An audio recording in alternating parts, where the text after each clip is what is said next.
must say that, under the circumstances, the team did exceptionally well in terms of the time that it responded to these fires, and also the response in terms of our disaster relief department, and also the emergency services that were able to then, not only take out the fires quickly, but to also offer relief. I mean, on the other side, we are almost at a stage where we are now able to then say we can close that particular matter, and obviously we'll deal with this one on the side.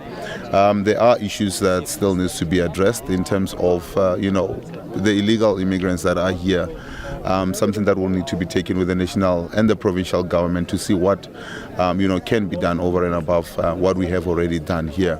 See, the trick is that you cannot now begin to build, if you were to even build houses. You can't build houses for people that are undocumented in your country, which then is a bit of a difficult situation for us to deal with. And it's something that the national government needs to then intervene and say, what is the way forward here? Well, there's been 223 shacks that have been destroyed. Of that, 347 people have find themselves displaced, and that also translates to quite a number of young children that have also now been left without a place called home. I'm told that there is a 7-day-old child that was amongst those that are survivors, but who are now having to be cared for.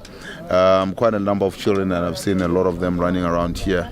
So we're going to try and assist as much as we possibly can, and we want to also, give a word of gratitude or thanks to, the New Word Church that is across here that has also come out, members of the community from around here who've also come on board in offering food, in offering, clothes, mattresses and toiletries, to assist the government in doing what needs to be done. And we want to say thank you to all of them for the support that they've given us as well.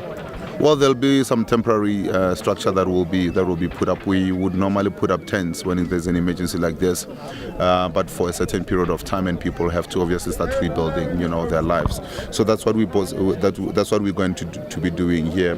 But we've seen that there are already people who have already started rebuilding some of their own structures here. So what we have done is to flatten the ground here to make it more usable, if you like, and then the sooner people can resettle, the better it will be for the city, because then we will not be able to then sustain looking after the people on a daily basis in the long run.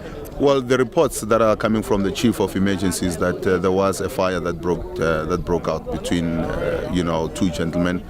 And there was then a fire subsequent to that, and unfortunately they couldn't contain the fire. As you can see, I mean, most of this place is built of plastic and boards and cardboard boards, so for fire to spread is very easy and very quick.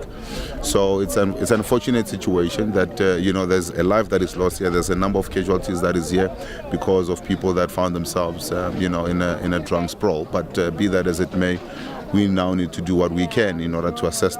As